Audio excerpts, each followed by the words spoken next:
各位观众朋友，大家好，欢迎收看11月11日晚新闻，我是嘉豪。发生什么大事代？头先就来报你知。德鲁库败北案，一个包厢李义祥犯着过失致死顶罪，即将判刑7年10个月。不过，一个李氏逃走部分判无罪，家属无度接受。美国通货膨胀有降，美国影响大股有起，中心等到万4点。另外，台经院预测明年经济成长率无到3%。G20 峰会，美国拜登会见到中国习近平，北京说讲会通报内容，让台湾知影。中国外交部批评美国卖插手中国内政。在战前呢，工程车链路山架造成台铁德鲁固自强号败北，这个意外呢造成49个人死亡。刑事这一审的部分呢，今仔日花莲地方法院宣判认定这包厢李义祥犯着过失致死，政府采购法定罪，合并判刑7年10个月。另外，这李义祥甲移工华文好李亚书所来逃走的部分是判无罪，家属讲是真歹接受。那讲到这代替主办工程师的潘东义，即将甲伊判刑8年10个月，是这9名被告内面判上重的。代替台路过后，弄车造成49人死亡，刑事一审部分11日花莲地方法院宣判，被告李义祥家属法院赶紧离开。会觉得判太重吗？判决指出，包厢李义祥犯过失致死，违反政府采购法，合并执行7年10个月。代替华工单主办工程师潘登庆，过失致死，伪造文书，合并执行8年10个月。联合大地检察主任李进豪，过失致死，刑事业务定罪不实，合并执行7年2个月。移工华文好无罪。联合大地安慰人员顾问公司专员经理李义祥合作人林中清，东兴营造负责人王炳和、王文丽也拢判刑。被告潘唐义身为主办的工程师，没有加以管理，甚至默认李义祥在案发当日入场施工，那跟李义祥不当的行为相互加成，而造成本案的严重事故。李义祥过失致死罪部分，有期徒刑5年，是自台南维权大楼盗窃案件，一个花莲分门翠地盗窃案件了后，第3关的行动。移工华文好甲李义祥伫肇事逃走部分无罪，不知伫现场听的家属无法度接受，花莲地检署也要告提起上诉。49条人命等于他其实才1条人命是1个多月，我相信不止我们不能接受啊，应该有很多人都不能接受。那其实他也很清楚的知道，其实下面就是铁轨，会有火车经过。那其实，在这件事情上，就是会觉得说，那因为他过失致死，法官也是判无罪，那你就会觉得这个事情就是他明明知道事情为什么会是这样的状况？李义祥肇事逃逸无罪的部分以及被告华文好过失致死无罪的部分，检察官均会提起上诉。加上委任律师指出，虽然警察法院伫每一个判无罪刑度拢求客观，不过议员主张希望用杀人罪论处，后续的法院应对过失伤害定罪法定刑度受罚，家属会继续上诉。记者综合报道。花莲地方法院今仔日一审宣判德鲁固自强号败北意外，不过这代替说伫警地今仔日举办便当节，家属质疑讲这代替根本就不得咧关心这判决，而且今年5月这运委会发布重大铁道事故的调查报告，对交通部提出16项的改善建议，其中有9项是代替局爱担起的。这运委会也讲，代替较大的改善进度，真明显会当看出来是无符合社会期待。请启动。因为疫情去年停办的台铁年度重要活动便当节，在疫情了后闹热开幕。交通部长台铁以及的主管拢有到现场，但是同一个时间，花莲地方法院当在宣判泰鲁过河一审的结果，其中台铁花莲公务团主办工程师潘东义，因为过失致死在罪，公判8年10个月是9个内面上重。我也看过他们的判决，的确也很重但是我觉得，这样一个判决也让我们台铁局对于安全改革更要重视，因为你一个疏忽，虽然判是几年的刑，可是有49位的罹难者。交通部表示尊重地方法院的判决，嘛因为台铁这件重大事故，更加加速公司化的改革。对家属质疑台铁无心关心判决，搁共一天做便当节的活动。台铁局长杜美讲，台铁便当是民国38年就开始卖，大家拢真熟的商品，未来若公司化，收益真重要。未来台铁局会面临一个转型会转化成台铁公司。那那在台铁公司的规划里面，副业这一块呢，会非常的重要。泰鲁阁事故了后，今年5月7日，云南会是发布重大铁道事故的调查报告，伊当中提出16大项的改善建议，其中9项是台铁的权责。2礼拜前，云南会阁和台铁开会，但是云南会主委于洪地承认改善进度无合社会期待。跟我的期待值跟社会的期待值绝对有落差。因为清楚指挥不动运动机电啊，组织的定位就不对啊。那你怎么去做横向的连接？因为安全的东西绝对是跨运工机电啊。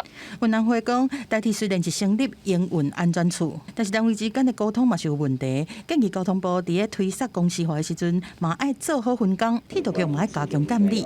记者综合报道。讲到台南客家发生开这88称的抢案嫌犯，还佫伫咧抓。内政部长徐国勇含警政署长黄明昭下晡也去慰劳警察。目前这凶手是还未抓到，本特别请假到日选战的市长黄伟哲也取消今早起要甲副总统赖清德做伙辅选的行程，也强调讲会以市政为主。台南重大抢劫案嫌犯将对客家某一间科技公司甲议员候选人服务处开88枪，案发到即晚，警方强调已经锁定犯案路线，暗过对峙行动依然无结果。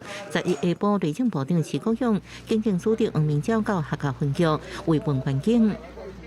从各项的资料里面，他们的要分析各项路线啊等等，所以在整个的辨识方面造成远警他的很大的一个辛苦那我相信一定可以很快的能够把这个案子破案。署长黄伟泰也到现场注意进度，原本7早开始，黄伟泰请假到日选战，各路抢案不破，11早起副总统赖清德辅选行程取消。我们当然在这1-2天内选务行程减少，这个市长可以请假，但是市政不能放假，所以说我们市政行程还是要照走。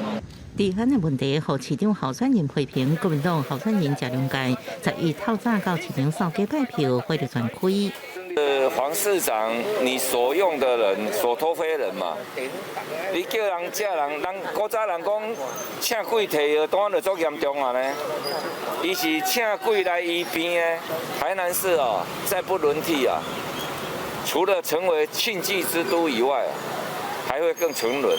记者综合报道。总统蔡英文7日暗时有去到桃园市长候选人郑运平的造势晚会，警方伫咧活动开始进前呢，有查到一支7套米仔枪，也甲这个民众移送法办。另外，中共盖普洛所做的民调伫今仔日也公布，讲这国民党的张善政目前是赢大胜，不过桃园这个选民呢，到当时别到3成，也未公开因的意见。总统蔡英文7日暗时参加民进党同市长候选人郑运平造势晚会，警方伫活动开始进前，发现一个24岁姓江的查甫人真可疑，当场查到一支7套枪，随即解抓起来，以妨害公务罪该上班。郑运平表达对警方甲维安人员的感谢之意。选举的最后关键阶段，那因为前几个月国际上也发生日本安倍晋三首相的不幸事件，所以每一个国家的维安都会加强一点。国民党候选人张善政对着警方真紧来处理表示肯定，也讲到警力应该拼治安。总统蔡英文、行政院长苏贞昌呼吁造成维安的压力。最近有这个台版柬埔寨事件的这个发生，所以警力不应该花这么多在辅选的维安，而应该真的花到刀口上，也就是把治安做好，让我们的民众放心。对这些党政军警黑道挂钩在一起的现象能够做彻底的解决，才能够真正让台湾的治安往好的方向来走。无党籍候选人陈宝清批评蔡总统讲要打击乌金，结果论做乌金来治国。郑文灿是伫咧拼选举，临时拼治安。民众党的赖香玲是无讲到选前维安的问题，是继续行基层拼选举。选前最后14天，根据中共盖洛普公布宏观的民调显示，国民党张善政以31.24%的支持度，赢郑运平的25.77%。不过特别注意的是，有近3成选民也未做出决定，有关是影响这个选举最后结果的决胜关键。记者综合报道。美国通货膨胀的指数呢是雄雄降落来，刺激到美股四大指数冲悬，道琼指数起上千点，连带影响到台股开盘随起超过500点，落尾收盘是登到14000点以上。也来讲到明年的景气展望，台湾经济研究院预测，这经济成长率是无到3，只有2.91%尔，比去年是减少0.54个百分点。这经济成长爱对外销转做是国内数据。美国公布10月 CPI 指数比市场预期较低，显示通膨降温，10月升利息有希望放慢。刺激美国拜四收盘大起，道琼工业指数起超过1200点，费半指数大起超过10%。股内台股表现大盘大起超过500点，不止超过季线收盘突破14000关卡。外界关心明年台湾经济成长率是不是能保三？主要是因为出口跟投资没有像今年那么好，不过内需那个部分，就是在消费那个部分可以期待，因为前2年的基底确实是比较低。台经院预测明年经济成长率只有2.91%，年减0.54个百分点。明年经济成长主要是内需消费，不过考虑全球通膨加上终端市场需求较弱，企业投资态度也保守，出口日头相对较慢。汇率方面，台经院预估明年新台币换美金会落在31.68块，比今年修正了的汇率变达1.68块。最晚第2季，存货的去化状况会告一个段落，那接着就是会比较恢复到一些正常状况，到下半年哈，那就要看下半年的一些状况的情况哈，所以也不用太悲观。2023年是不是保三？姜明新无闲个讲，因为全球经济拢面临地缘政治等变数考验，爱密切观察。记者综合报道。台积电总裁魏德嘉今日表示，高雄的7奈米厂会拖较慢挂，不过袂改变制程，以后会增加28奈米制程。国发会主委姜明新表示，台积电会继续投资台湾，而且把先进制程留伫台湾，大家是唔免怀疑的。有学者分析讲，这台积电会安尼死做，主要是因为这客户的订单对7奈米转做5奈米啊。高雄台积电7奈米厂什么时阵动工，一直真受到注意。台积电总裁魏德嘉今日出席活动，头一摆对外表示，高雄7奈米厂会暂停，不过未改变制程。台积电持续的投资台湾，这个大概大家不会怀疑哈，甚至于最先进的制程也都会留在台湾，所以大家放心，没有问题。台积电高雄厂原先规划2座厂，28奈米部分按照进度进行，了后进行扩散。7奈米厂是暂停。外界关心台积电高雄7奈米厂是咪就此话停？学者讲，依照台积电即阵7奈米的国产能达到18到19万片的12寸晶圆，占国产能内底上多，加上这个市场需求的改变，只好先暂停高雄7奈米厂。我们预估2023年的话，台积电的5奈米制程将会爆满，而7奈米制程的话，则会出现产能利用率大幅下滑的一个因素，也就是在产能的空缺、产能利用率下滑的这样的疑虑之下的话，所以说高雄厂的7奈米制程的进度一定会被暂缓。对着美国12月亚利桑那州增基典礼，魏德嘉无愿意正面来回答是毋是出席。不过台积电伫美国扩厂，一举一动拢真受到注意。记者综合报道。台积电已经有对外说明，高雄厂的这个7奈米制程会先来暂停，引起众人议论。高雄市政府强调，这台积电伫南亚康园区要设2座晶圆厂的计划是无改变，也尊重这企业的布局甲规划。另外，讲到明仔载就是公办电视证件的发表会，高雄市长候选人下晡拢伫咧准备。这候选人除了爱讲证件以外，也爱回答这专家学者的问题。台积电预定设厂的工地9月下旬就看到当期固定时间，台积电证实7奈米厂制程暂停。因为关心高雄厂计划是毋是会改变，市府强调台积电伫高雄设立2座晶圆厂的计划无变。台积电公司于高雄楠梓园区的2座晶圆厂设置计划并无改变。28奈米特殊制程已先行投入建厂，日前于楠梓园区正式进行动土。市府尊重企业布局的市场规划，而国民党高雄市长候选人郭志文是认为，台积电毋是等政府应来表示，爱市府卖国家台积电当作来保宣传的工具。透过这个国际大厂，然后呢，他们的要或是不要或是延缓，来做一个选举语言上面的一些的操作。郭志文讲尊重国际大厂的调整跟安排，家己是努力准备拜6的公办证件发表会。我现在唯一的问题是，我们的证件发表只有5分钟，这么多的讯息，有这么多的政见想要跟大家来陈述。花枝温努力备战，高雄市长陈其迈暂时也到南马区左南路口来拜票，结果到市场拜票，行程控制在这一点进行结束。竞选总部的一些活动的会议啊，那另外就是要留下一些时间来准备明天的政见发表会。昨日下晡是高雄公办电视政见发表会，也是全国头一场辩论方式的公办政见发表会。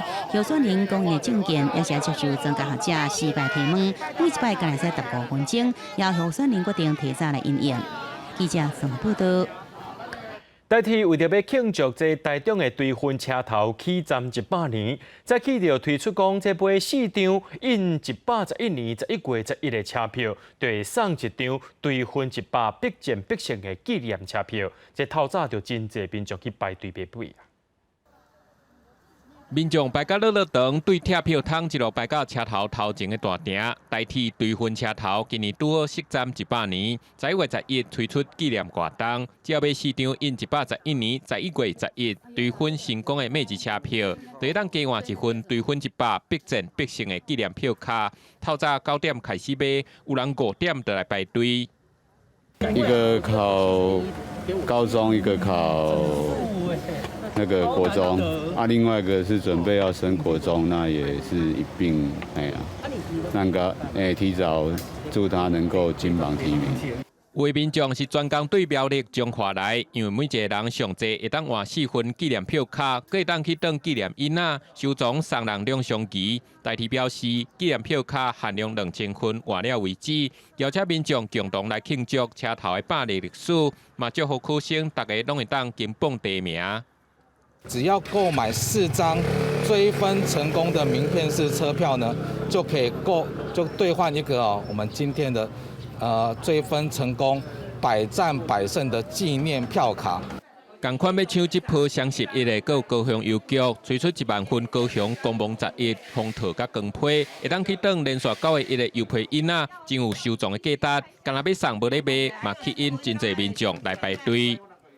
刻意来的，因为我们有在基友都知道这个东西，以前999的时候也是有弄过。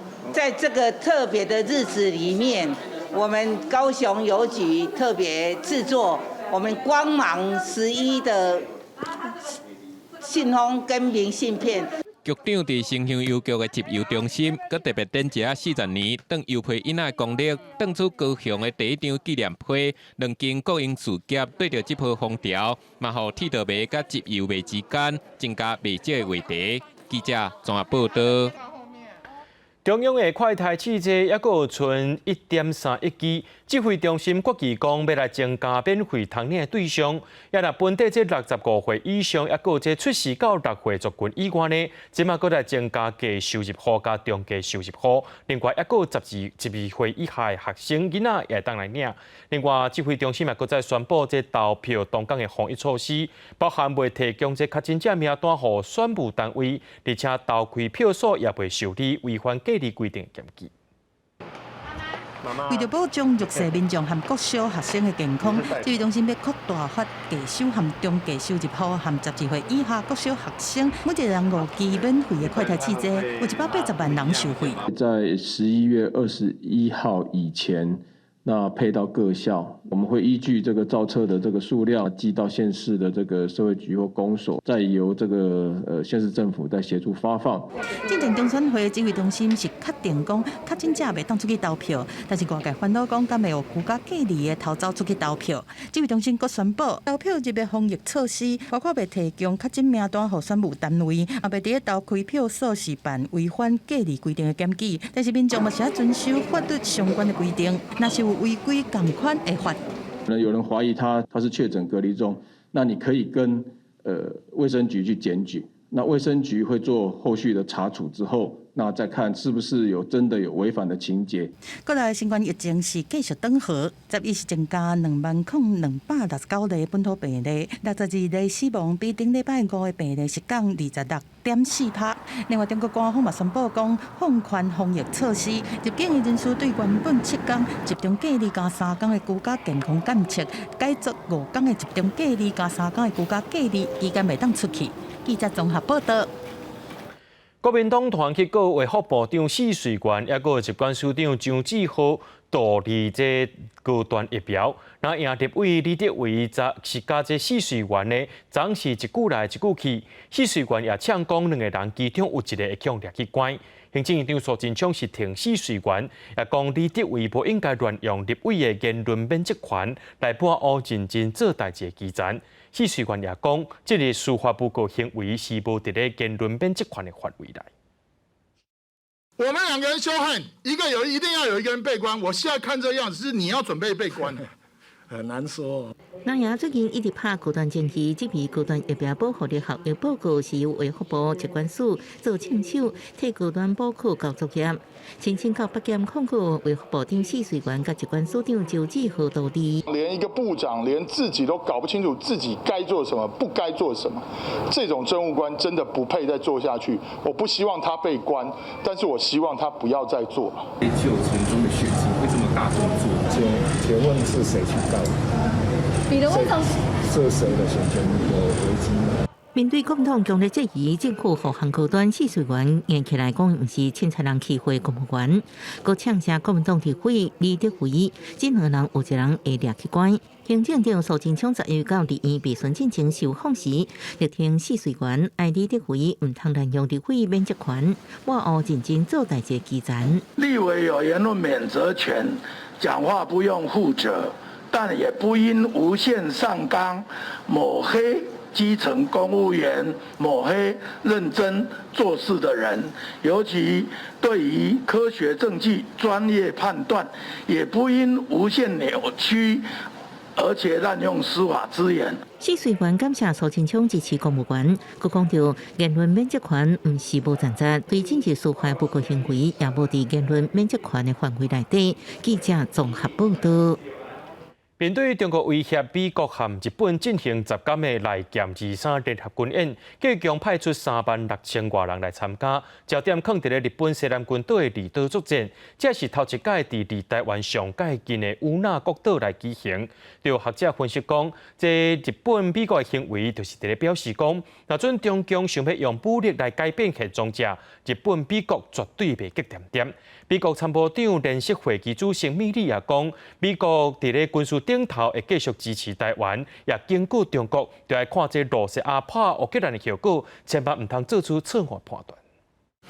中共军事扩张威胁印太区域和平稳定。日本甲美国展开10天离剑23联合军演，美日总共派出36000人参加，要提升日本西南群岛的离岛作战能力。这摆演习第一摆伫甲台湾相近的乌那国岛举行。日本防卫省表示，无针对特定国家，不过有缘引起外界联想，影响台海紧张情势。学者分析，美日首次明确信号，若中共是要用武力改变现状，美日会介入。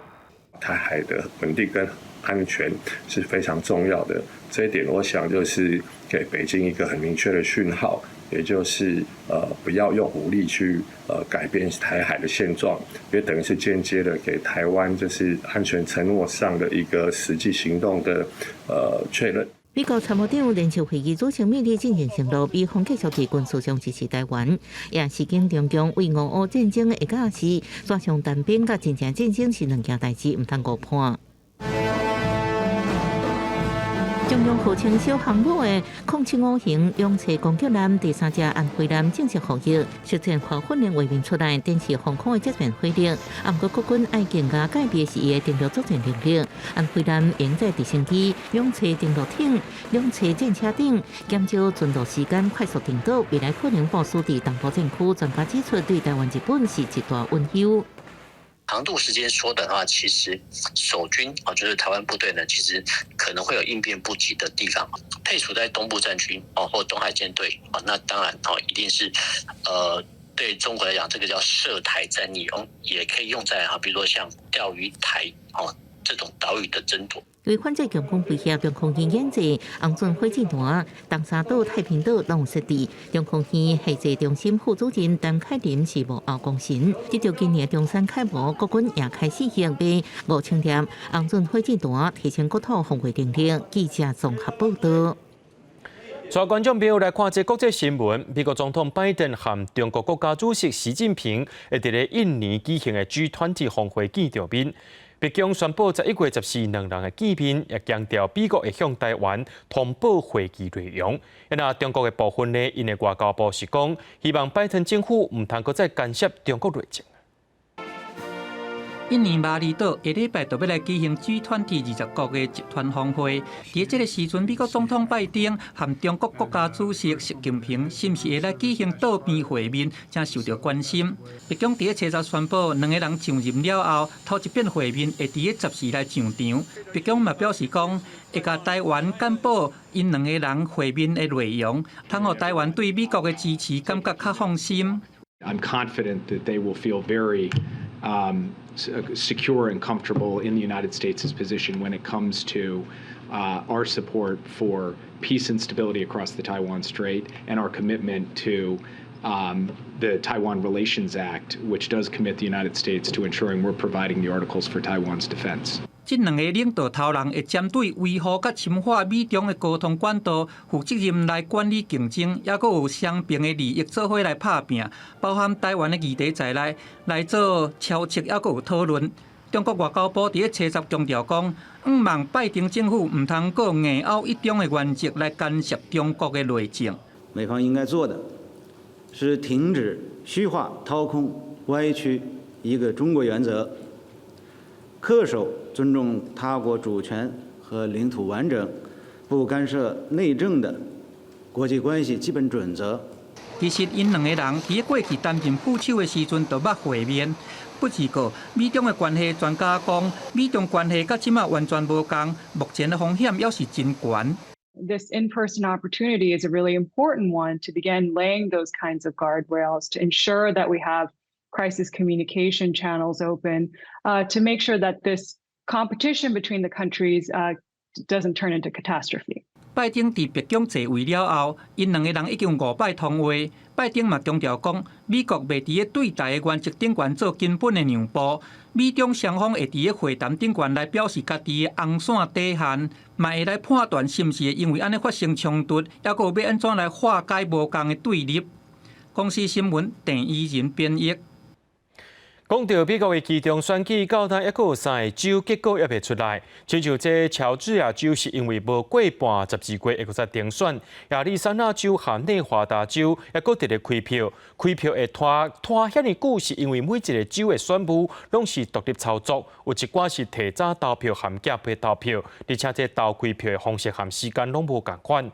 根据着官方的资料显示，8到8成的选民是使用夹配投票，而且伫选举当天夹出来票，也是算是有效的。开票时间才会拖遐尼久。We've done this before. We know how to win a runoff. 乔治亚州争取连任的民主党参议员华诺克全力向支持者来催票。2020年大选时，华诺克也拄到决选，当时的胜选和民主党稳调参议院多数补助。相关的情形今年搁再出现一摆。华诺克以1.3%小可来领先共和党前美式卡球球星华克，也过由第3位候选人提走2.1%的票数，造成两个人拢无度超过半数。乔治亚州务卿西高宣布，要在12月7日进行第2轮的决选，预计要再出现无度超过一半的结果。参议院由什么人来做主，恐惊就看乔治亚州这一战路。美联社在伊的计票数字显示，这阵参议院选情看袂出是倒一边有赢面。共和党摕下49席，离50席多数敢若差1票而已。众议院方面，共和党摕下211席，搁再加7席就使达到多数218席。这阵除了乔治亚州等待决选，阿里松纳州甲内华达州也继续伫计票。You have to fight and win to make them fair and free. 在川普即期2020年总统大选做假的阿里松纳州参议员候选人莱克批评计票推延牵涉选举不公平。选务中心讲，阿里松纳州多数选民选择邮寄投票，而且直到投票迄天拢会使来寄选票，自然会拖长这个计票时间。全总计要40万选票等待来计算，预计上计嘛等到下礼拜才获得知影结果。内华达州预计要等到17计票完成。而对着川普批评计票上班也提出反击。Obviously, he's misinformed 2 years later, about the law and our election processes. 伫众议变天参议院选前和立庭地时阵，总统拜登甲副总统贺锦丽车接伫华府来写票，强调选举结果代表选民守护民主的决心。公视新闻张淑芬编译。讲到伫塔利班政权已经掌控阿富汗1年多，因利用伊斯兰律法限制政权，特别是对女性的禁令是愈来愈多。真侪人是无都去读书上班，而且塔利班要搁再宣布讲，要禁止女性去到公园，也搁运动场馆。游乐园内底拢无人，只有提步枪的塔利班战士四界巡逻。自去年8月塔利班政权掌控阿富汗以来，都严格执行性别隔离政策。即马佫进一步禁止女性进入游乐园。درې ورځې مخکې امر بالمعروف راغله، زموږ مشرانو دا امر کړی دی چې زنانه دې په پارکونو باندې بندي شي او نارینه ته د اجازه ای. یک مادر که اولاد خود میاره باید از اجازه بتن که طفلای خود که باشه. بعد از اینکه اولادا چی را دیدن خیلی شار جنگ زده است. باید از ساعتشان تیر شه و برن یک ساعت بشینن. دیگه آمدم زیاد عذر کردم گفت اجازه نیست پس نواسه خود خانه میبرم.可能人普森啊表达不满，怨叹新的禁令已经不断亲自5日的时间。进前塔利班政府已经下令，女性出门爱包头巾、穿大袍，各有男性亲友陪伴去公园，爱伫个规定日子起。上新的规定，佫直接禁止女性进入公园甲运动场馆。台湾宽审厅务部指讲，安尼做是因为有寡人无顾性别隔离甲服装的规定。هم یک بشر است که انسان است، ما هستیم، هم حق داره به شرایط لوچ نه پوت اما چیزی که رواج افغان است. Arrests of women and girls leave their home without a male chaperone. I reiterate my call for the protection of fundamental rights and freedom of all Afghans.Especially women and girls. 这项禁令目前好亲像只限伫首都喀布尔，不过按照塔利班过去颁布限制女权的禁令来看，最后也是会骗到全国。西方国家批评塔利班就限制女性权利来巩固政权，联合国是呼吁国际社会到底爱阿富汗，用具体方案帮助阿富汗人民。公视新闻牛眼编译。2022年卡达世界杯卡球赛只剩10天的时间就要来开始咯。当地饭店是订价满。卡达政府是无少动作去做3只邮轮要来接待游客，而且也甲哈马德国际机场做一个室内的热带植物公园，通好应付5800万人出入境。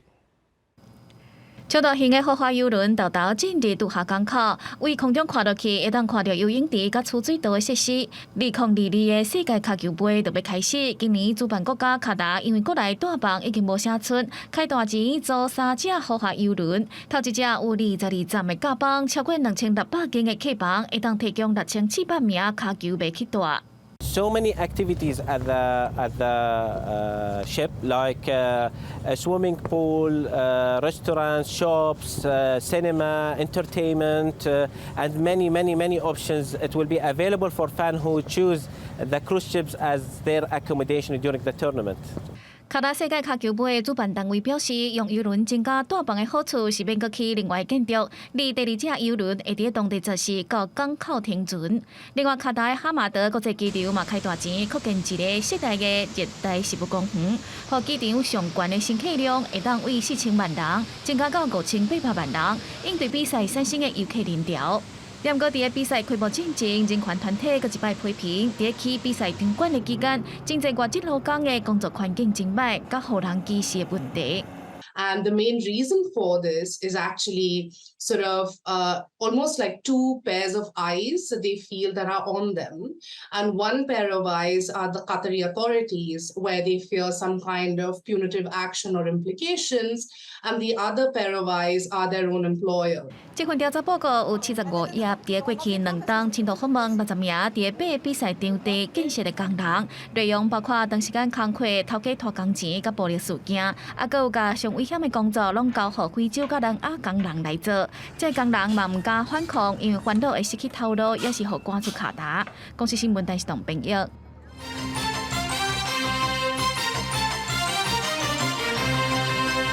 民众党的新竹市长候选人高虹安逼出助理费征期，今日个人出来亚讲，真正有助理要请假，这扣落来薪水就爱欠入去办公室基金。对手任经理爱高虹安讲清楚，沈慧虹同款爱高虹安就爱老实面对。民进党也呼吁高虹安就爱实质提出选举，不过高虹安是要求民进党团总调关建明卖指挥检调办案。民众党新竹市长候选人高虹安被标出爱助理交公积金，被质疑是个人的小金库。另外一个高虹安国会办公室前助理讲，请被假暑假红扣薪水了后，必须甲被扣的钱存入办公室基金。那安尼若是无说饮料杯啊，则违反内规，也必须要缴罚款到办公室的基金。高虹安跟入去小金库争议，加最新的市长选举焦点。劳工的权益啊，非常的重要。那当然，依照劳基法，对于病假、事假、请假都有相关的规定。如果是真的话，希望高委员向外来说明清楚。国民党林经林爱高虹安向外界解释清楚，民进党新闻红是希望高虹安诚实来面对相关议论，强加面对司法，呼吁高虹安实质甚至退选新竹市长。不过，遭到民进党主席郭文铁批评，理想伤低，新闻红是搁再来回击。上梁不正下梁歪，整个民众党，我们都看到柯文哲市长、高虹安，整个大家都有相关的一个高学历，不仅是学历歧视，那现在还有其他的像这样的一个智商歧视。民进党团总调集人关建明也批评高虹安应该来实质提出选举，对此高虹安请关建明卖机会检调司法来办案。柯建明现在自以为是法官，不断的在媒体上或者是脸书社群上叫嚣，但是不管他如何的攻击，违法与否并不是柯建明说的算。请柯建明总召不要明目张胆的指挥检调、指挥司法办案。高虹安表示，这摆参选就是要提供市民改变的选择，也是为一摆机会会使甲关建明的势力改移度的选举。记者综合报道。时代力量的苗栗县长候选人宋国鼎今日也出讲，这部党籍的县长候选人张东锦伫岛内有真侪田，而且几多年前呢占国有地区违建。不过张东锦直也表示，这一切拢是单纯的租地互沙石啊业者尔。这宋国鼎的指控完全是抹黑。咱国产署是强调，已经对沙石啊场业者提出告诉啊。调查不法，调查不法。大话调查不法，时代力量苗栗县长候选人宋国鼎昨日来到岛南镇统一沙石场，指控无当招苗栗县长候选人张东锦持有水手段真侪所在农地，涉嫌涉占3笔国有地区违建，面积超过200平方公尺，要求张东锦出面向民众交代清楚。这个就是县民最好检视的时间点。我还是希望面对这样的争议，钟议长直接站到第一线来，跟我们所有的乡亲说明清楚。张东锦电也表示，已经无参加沙石场的经营，持份的土地是单纯出租予合法的沙石场来使用。若是民间业者有任何违规不法，会使依照法令来裁处。时代力量指控完全是抹黑。砂石场及土地使用人设统日砂石，相关指涉不法的提告对象是行为人，再度上演犯想别人有罪，而且乱用职权。指挥办案的戏码。国产署强调，经过清查，这所在国有地业地的沙石场所有地中间有4笔侵占，已经对沙石场违法部分向苗栗地检署提出撤占国土的告诉。另外，农水需要2笔的土地，大约80平方公尺被占用，要求比照国产署的做法来办理。正式向地检署提出那个撤占国土告诉，因为我们的资料是统日占用，我们其实不是很确定盖的到底是统日还是中东吉先生。我们会依照那个国有财产相关规定，然后采跟国产署的一致做法。张东锦沙石场争议随着选前瓦军铺出台面，双方电影一边讲一款，要求只有交由检调来侦办调查真相。记者综合报道。前一阵啊，台湾发生地震，也有一寡所在落大水，或造成大水灾。这城市的洪灾也变作是台北市长的选战焦点。3个主要的候选人拢提出用都市更新来做城市洪灾。不过，伫台湾都市更新常常是拆旧厝起新厝，安尼敢真正有洪灾效果呢？咱做回来看。台北市长选战三卡都为了都市防灾，针对危险楼厝，拢提出都市更新想法来解决。好危险的、海沙的、好危老的整间住宅，4年要达到2成，好的一个发包的工作，那8年要达到这5成。防灾型都更，未来是一个目标。透过公权力，我们对于危险老旧的建物，要即刻的进行都更。都市更新的方案里面很重要一块，就是从淡水河沿岸，所以我们提出的这个是为了解决安全的问题，再解决美观的问题。大家人讲到危险建物的防灾途径，第一个想法就是拆掉电器。但是长期咧研究日本城市防灾学者认为，这不是唯一的路。针对通过评估的厝做内进补强，也是一种方式。内政补强的费用一定是比中建较少，建筑物的寿命延长啊，生活机能品质提高啊，厝的价值嘛相对较好。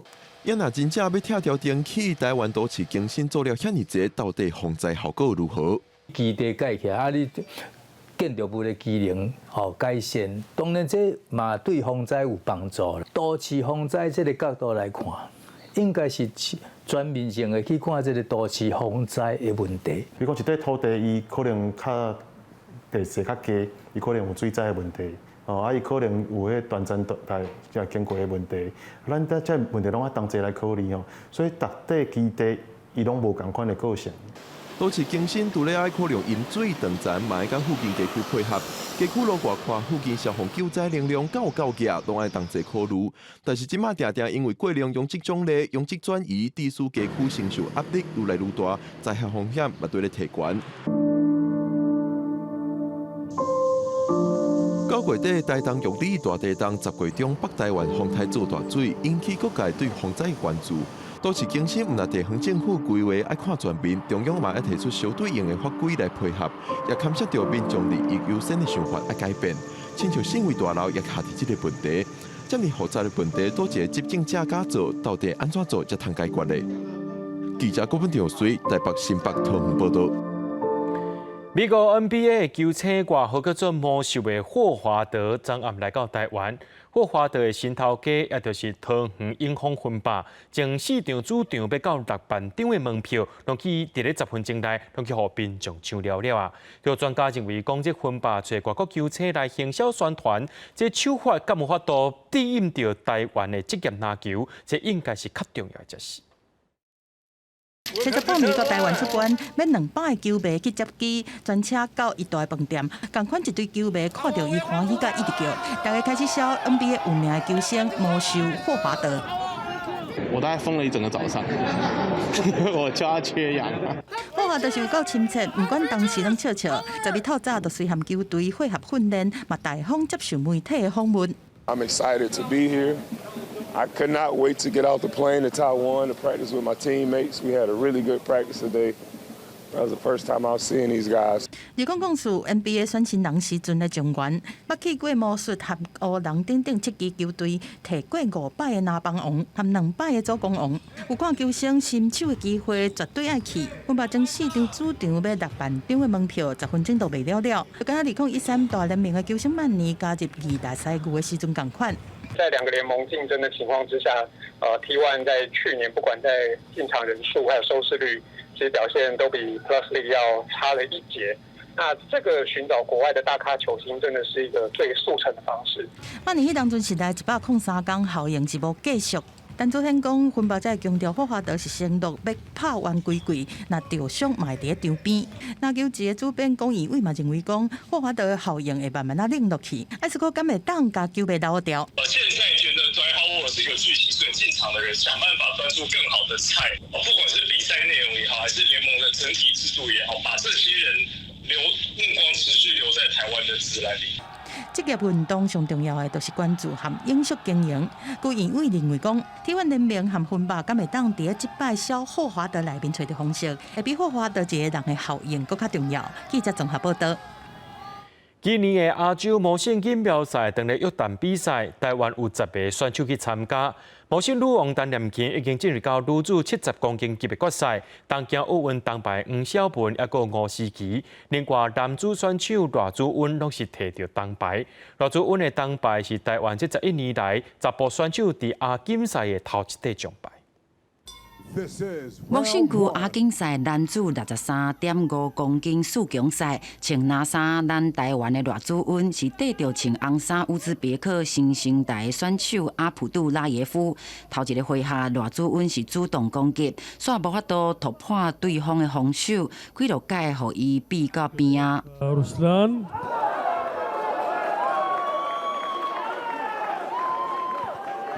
第一回合赖祖恩是0比5较占势，第二回合甲第三回合阿普杜拉耶夫是无改变战术，赖祖恩是势面较歹，两回合的裁判互伊的分数拢较歹，最后0比5输去摕到铜牌。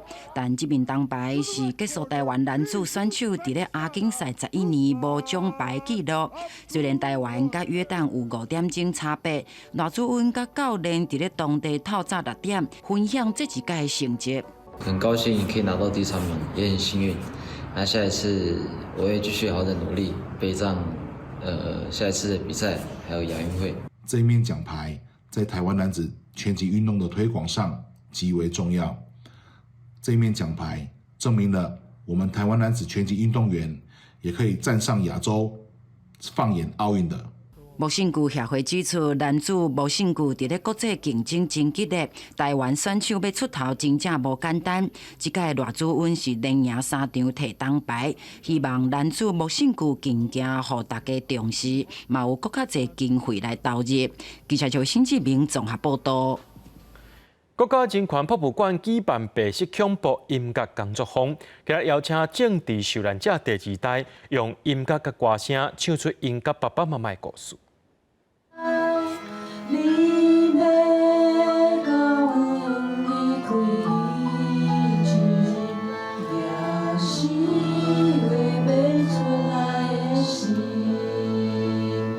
甲查某囝做伙唱歌，作家施如喜用音乐甲家己的故事，讲出伊身为政治受难者第2代的感想。他就把我叫到升旗台上去，然后就当众宣布说，这个人他叫施佩君，他念几年级班，他就是江洋大盗某某某的女儿。伊曝光出来，某某某就是美丽岛事件的施明德。从细汉，施明德的查某囝这个身份，互伊有几60年的时间活伫别人的批评甲家己的忧郁内底。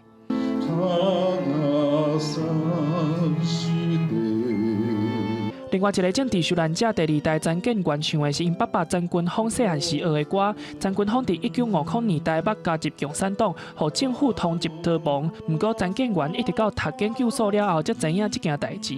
当我考上研究所的时候，我就买了一套《资本论》在家里看，就我爸爸到我旁边看我在这么认真在看些什么东西，就发现我在看《资本论》。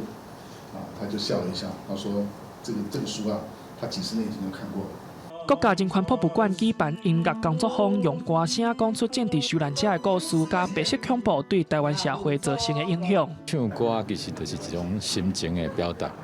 其实因迄个前辈因迄阵去用关的时阵，嘛是真侪嘛是咧唱歌，用唱歌来表达心情。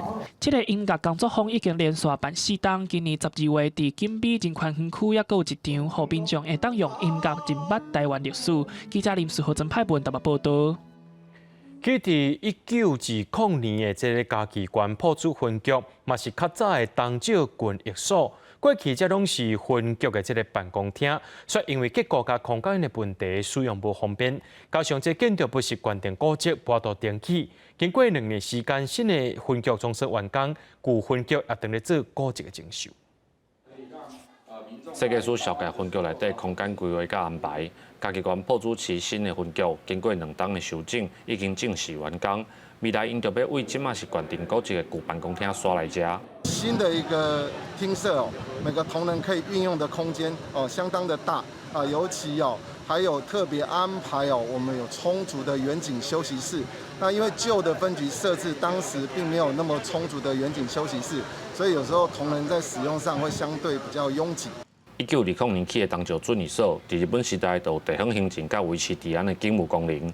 后来毋若车做埔子分局，嘛是嘉义县关定古迹，为着要提升警方的办公环境，兼顾保存地方的历史建筑，中央甲地方政府共同编1亿4000多万的预算来起新的办公厅。那旧的地方因为是限定古迹，所以它不能够随便乱动。那现在旧的地方我们会把它规划作为另外的这个文化性的一个使用。新的分局除了提供警员有休困的所在，民众在接触的业务单位嘛拢规划伫1楼。埔子分局按算伫去年年过了后，会全部搬过来。县政府嘛表示，时间会到评估修正旧分局，甲这栋历史建筑开放予民众参观。记者林慧婷家期报道。中国画家张德端的清明上河图真出名，即马有科技公司甲这幅图变做是飞行电影院的所在，甲历史名画变做是立体，民众会当去体验讲加入去画内面的感觉。飞过热烈的市集，边境大桥顶顶，有业者甲中国北宋出名的清明上河图变做飞行剧院的体验内容。1000年之前，我们宋朝能够为什么会这么发达？为什么会科技会这么的进步？让这些历史的一些进步的一些知识，能够透过这样的方式体验沉浸式的体验，传达给这些孩子们或者是学生们这样。张德端的清明上河图，会使讲是中国10大传世名画，业者甲过去咱所看到的图片变立体，将北宋汴京当时的商业、建筑、交通的繁荣，透过写光影像来展现，民众通坐伫飞行的椅仔，透过片也是摸顶顶的感受，体验亲身登去到古早中国京城的感觉。包括我们基本上最重要那个虹桥嘛，那个包括虹桥下面有一船差点卡住啦，那个都是清明上河图里面的经典，然后让你身临其境，好像仙姑变化仙安呢。在故宫看清明上河图的时候，它其实是2D 的呈现。那刚刚这样整个飞进去，你可以看到很细致的汴京的一些场景啊，然后还有人物啊、动画的等等之类的。民众嘛通换古装享受春月，业者表示会经清明上河图做飞行剧院，上主要嘛有教育的意义。这个下晡的清明上河图剧场，一届全长是20分钟，对即马开始开放到明年2月。记者电力台台北场报道。中国双11全球购物节今日开始啊，为着要推销这电商平台阿里巴巴，伫2礼拜之前就开始伫咧卖。不过有专家预测讲，受到这疫情管控甲经济衰退影响，今年双11可能甲去年同款，销售成长可能无济。预估到一年一度的双11买物件大街，阿里巴巴旗下的电商平台，今年有超过29万个品牌来参加，为消费者带来超过1700万件商品。为了推出业绩，头一波销售前早在这礼拜一暗时8点就提前来开始，而且头1点钟就传出天鸟顶面100块2个品牌营业额已经超过1亿个人民币，比去年的销售额较悬。这和物流公司真无赢，阿里巴巴旗下的配送业者就临时加请10万个临时工。增长量大概是3倍左右，以前大概就是1500片左右吧，现在最高峰，如果双11的最高峰峰值预测的峰值大概是在5000票。虽然有不少民众把双11的拍折优惠来买物件，不过消费者坦白讲，随着继续防控清零的冲击，中国经济前景充满不确定性，因开钱时阵也变得较理性。会有种感觉，就觉得今年好像就是花钱的同时，也会有种担心的感觉。但是因为想着说买的都是一些自己常用会用的，并且能用蛮久的东西。将调查报告指出，中国有3城市消费者表示，今年双11会比去年开较少，只有24%的人会来提关指出。分析是评估，今年销售成长的情况可能跟去年是差不多，维持大约在个位数。今年基于刚才提到的一个经济大环境这样的因素的影响，那么在追求像过去一样的一个高增长，那可能是不太现实的，不太切乎实际的。那么所以说，我们现在主流的电商平台，那么它更关注于挖掘更深度的一些消费和更忠诚的一些用户。去年阿里巴巴双11的销售额比前一年成长8.5%，创下双11推出14年来上佳的增幅，比2020年25%的高成长更加是明显来衰退。在咧拼业绩的同时，电商物流业者为着鼓励民众回收包装的纸箱啊，减少碳排，推出现旧纸箱啊换食归两个做法，也得到不少民众响应。公视新闻张慧斌编译。明仔载天气是好也是歹，做伙来看预报，恁就知。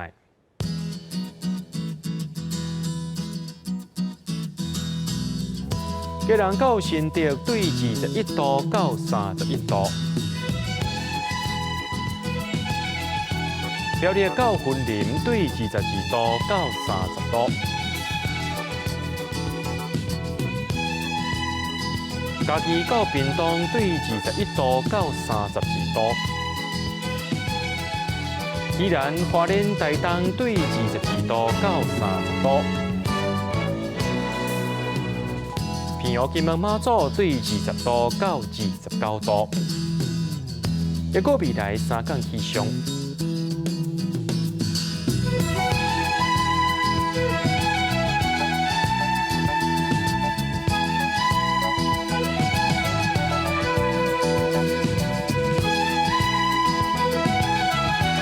感谢各位观众朋友收看今日AM新闻，我是嘉豪，咱再会。